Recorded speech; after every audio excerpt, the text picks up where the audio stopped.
Kerjasama dengan pihak paslon lainnya, karena yang kami lihat dari awal diselenggarakan debat pertama ini, kami melihat orang-orang mereka yang sudah disesuaikan dari KPU itu orang 25, hari ini 30, hari ini 30, ternyata mereka lebih.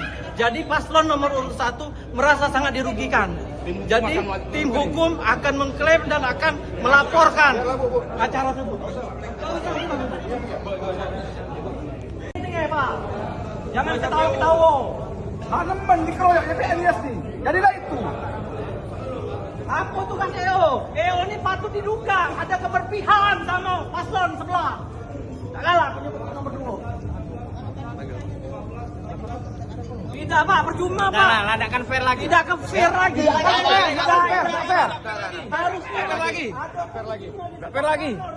Rombongan EO itu nganukan kotak kuncinya Pak. Itu apa tujuan aplikasi ini? Takut. Sudahlah. No, iya PNS no. Wong muda kan lo, maju kan no. Tak fair lagi itu, tak fair lagi. EO-nya tak fair lagi. Masyarakat hukum melihat. Ada. EO tidak fair. Turun.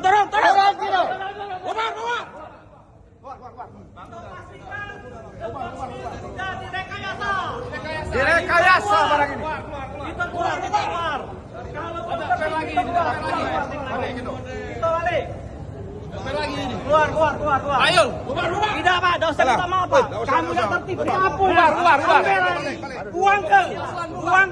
Buangkan kalau nih, buangkan kalau. Barisan mereka sampai sini kami. Oh, lah balik. Ikut apa? Kami dari masalah. Tidak baca itu.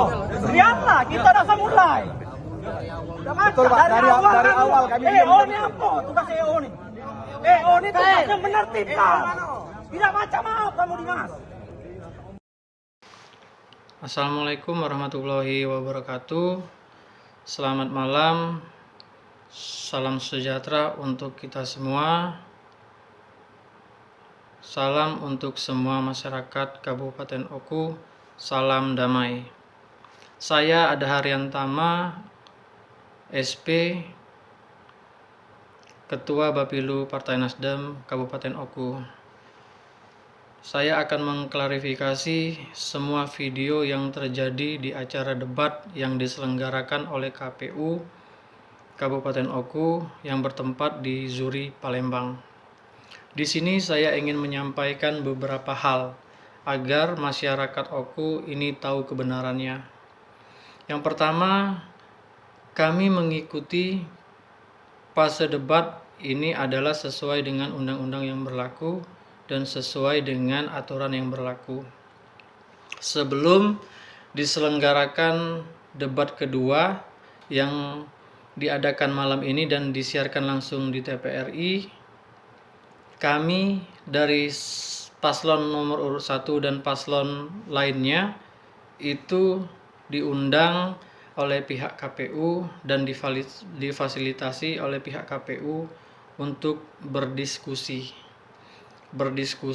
menentukan aturan atau tata tertib yang harus dilakukan, yang harus dijalankan, dan yang harus disepakati antara paslon nomor 1 dan paslon lainnya.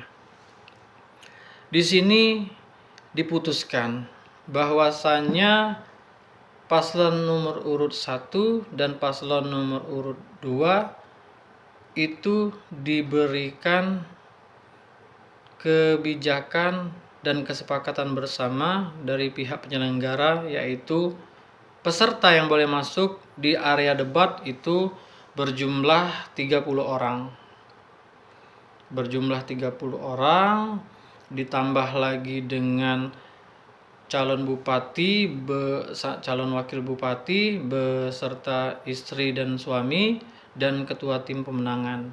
Artinya kita sepakat waktu kita meeting di Zuri Batu Raja itu tim LO dan penyelenggara lainnya itu menyepakati jumlah orang yang masuk yaitu 30 dari peserta dan ditambah lagi itu ada 6 yang duduk di meja portable depan. Akhirnya kami menyepakati dan berjalanlah debat malam ini. Kami masuk seperti biasa. Kami duduk sesuai arahan aturan dari pihak EO yang menyelenggarakan acara. Dan pada akhirnya bermula pada waktu paslon nomor urut 1 itu menyampaikan visi dan misinya. Waktu Bapak Yudi Purnanugraha SH dan Ibu Yeni Elita SPD MM itu menyampaikan visi misinya, terdengar beberapa kali itu mikrofonnya tidak jelas.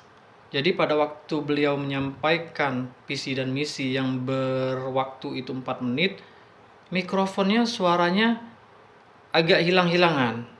Dan sebelum 4 menit habis, beberapa kali itu bunyi trompet. Saya nggak tahu itu bunyi trompet itu aturannya itu untuk apa. Yang jelas kalau dibunyikan trompet itu adalah menurut logika saya waktu habis. Tetapi di sini tidak.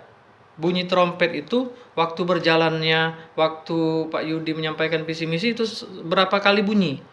Nah, di sini saya melihat dari kursi belakang ada indikasi, menurut saya ini ada yang ketidakberesan dari pihak penyelenggara. Setelah visi misi disampaikan oleh paslon nomor urut 1 selesai, mereka duduk. Saya masih melihat di sini ada yang tidak beres. Dan saya perhatikan lagi ke tempat duduk mereka, paslon nomor urut 2. Jadi pada waktu saya melihat jumlah kursi di meja portable itu kan aturannya tidak boleh diduduki oleh anggota DPRD ataupun peserta lainnya, karena meja portable itu dibuat untuk undangan-undangan Forkopimda dan lain-lain. Nah, kami menghitung jumlah kursi kami yang tersedia 30 orang itu sudah terisi. Jadi setelah sudah terisi itu artinya kami menaati peraturan dan kesepakatan yang sudah kita sepakati bersama-sama.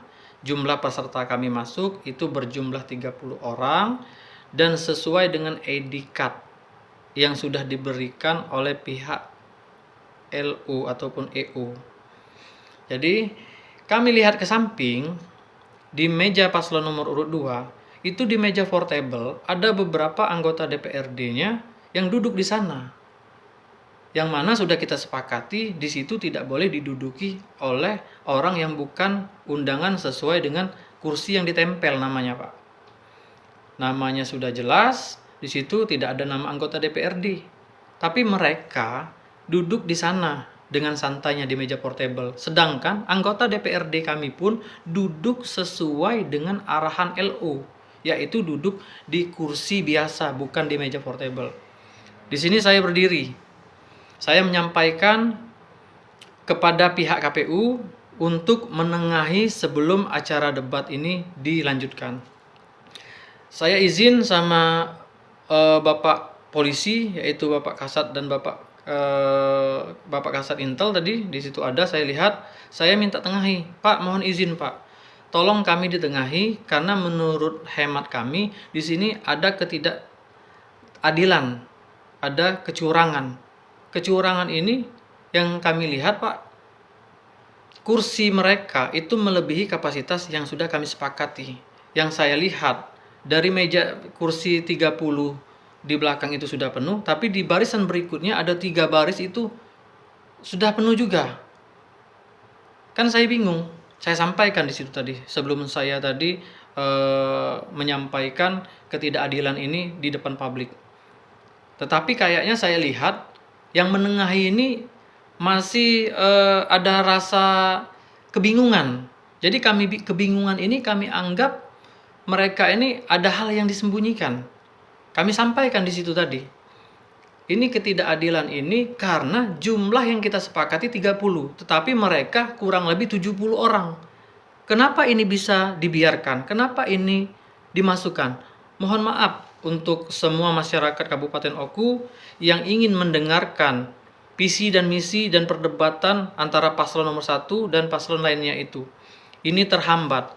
Tetapi ini terhambat bukan karena kami paslon nomor urut 1 itu dengan sengaja membuat kegaduhan. Tetapi bagaimana kita mau mendengarkan visi misi calon bupati dan wakil bupati kita kalau penyelenggaraan ini dilakukan dengan ketidakjujuran? Kami dizolimi.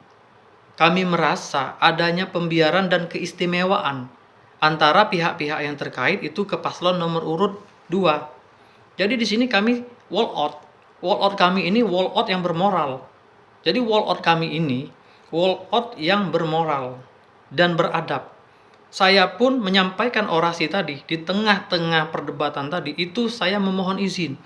Pak Kapolres, Pak Dandim, Pak Kejari, saya mohon izin. Saya menyampaikan hal yang benar. Dan mereka-mereka pun membiarkan saya dan membolehkan saya untuk berorasi. Karena saya pun menyampaikan hal yang benar dan saya pun tidak anarkis. Kami tidak menggunakan tenaga ataupun orasi yang tidak bermoral ataupun bermain fisik. Kami menggunakan pikiran kami karena kami merasa terzolimi. Di sini kami harap masyarakat Oku mendengarkan kebenaran yang ada dan yang terjadi di perdebatan malam ini. Saya garis bawahi, semua masyarakat Oku, kita tidak terima dizolimi. Kita tidak ingin Oku dipimpin oleh orang-orang yang zolim. Kita butuh perubahan. Kita memang butuh perubahan. Jadi, sekali lagi saya sampaikan di closing statement saya Ketua Bapilu Partai Nasdem Kabupaten Oku yang menyampaikan orasi pada waktu di pertengahan debat tadi itu menyampaikan hal yang benar. Kami menjalankan dan menuruti semua aturan-aturan yang berlaku. Jumlah kami peserta yang masuk 30 orang, jumlah mereka itu melebihi 30 orang dan patut diduga itu lebih dari 70 orang. Jadi kami menyampaikan di sini kepada pihak penyelenggara ataupun EO, tolong, kenapa kami dizolimi dengan hal-hal yang seperti ini? Kami sudah menjalankan sesuai dengan kesepakatan yang kita sama-sama buat. Tetapi kenapa kalian menzolimi kami dengan cara-cara yang keji seperti ini? Kami tidak takut berdebat sama siapapun. Kami tidak takut menyampaikan visi dan misi kami kepada masyarakat Oku. Karena Bapak Yudi Purnanugraha dan Ibu Yeni Ilita itu adalah simbol dari perubahan Kabupaten Oku. Jadi saya bukan berprovokator dan saya bukan membuat acara debat tidak kondusif. Tetapi saya menyampaikan hal yang salah.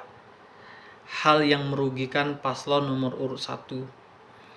Hal yang menciderai ketidakadilan dalam berdemokrasi.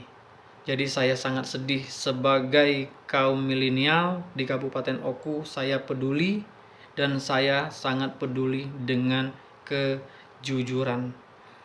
Kami menghormati proses politik yang berjalan dan kami diajarkan oleh Bapak Yudi Purnanugraha dan Ibu Yeni Elita selalu bersikap santun dan damai. Tetapi paslon nomor urut 2 lagi-lagi patut diduga melakukan kerjasama kecurangan, yaitu dalam memasukkan orang-orang yang tidak menggunakan ID card ke dalam perdebatan. Motifnya saya tidak tahu, yang pasti kami dizolimi. Terima kasih. Mohon maaf apabila saya salah kata.